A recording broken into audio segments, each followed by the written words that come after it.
नमस्कार, मोताळा लाईव्ह मध्ये आपल्या सर्वांचं स्वागत आहे. शासकीय ध्वजारोहणाला दोन्ही पालकमंत्र्यांची दांडी.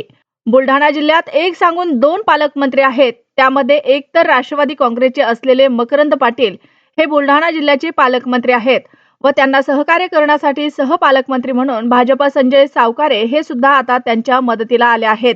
आज दिनांक 26 जानेवारीचा शासकीय ध्वजारोहण होते. मात्र या शासकीय ध्वजारोहणाला दोन्ही पालकमंत्र्यांनी या ठिकाणी दांडी मारली आहे. त्यांच्या अनुपस्थितीमध्ये या ठिकाणी जिल्हाधिकारी यांनी या ठिकाणी ध्वजारोहण केले. खरं पाहिलं तर या जिल्ह्याला एक सांगून दोन पालकमंत्री लाभले आहेत. मात्र दोन्ही पालकमंत्री प्रजासत्ताक दिनाच्या दिवशी ध्वजारोहणाला येत नाही, म्हणजेच या दोन्ही पालकमंत्र्यांवर बुलढाण्याचं पालकत्व लादलं गेले का, असा सुद्धा या ठिकाणी प्रश्न निर्माण होतो. मकरंद पाटील फक्त बुलढाणा जिल्हा नियोजन समितीच्या जेव्हा बैठका असतात तेव्हाच त्या ठिकाणी फक्त पालकमंत्री पाहायला मिळतात.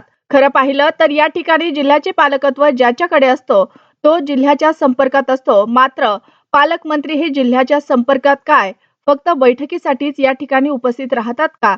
त्यांच्यामुळे हे पालकत्व त्यांच्यावरती लादले गेले आहे का, अशी चर्चा सध्या बुलढाणा जिल्ह्यात पाहायला मिळते. जिल्ह्यासाठी अतिशय दुर्दैवाची बाब आहे की दोन पालकमंत्री असूनही जिल्ह्यामध्ये आजचा अत्यंत महत्त्वाचा दिवस प्रजासत्ताक दिनाचा आणि तरीही पालकमंत्र्यांना हजर राहावं असं वाटत नाही. बरं, पालकमंत्री हजर नाही तर किमान सहपालकमंत्री तरी हजर राहायला हवे होते, परंतु तेही हजर नाही.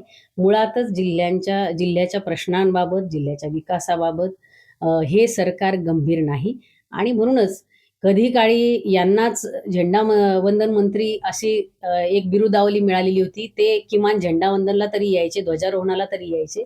आता तर तेही गांभीर्य त्यांना राहिलेलं नाही. दुर्दैवाची बाब आहे, दुसरं काय म्हणणार.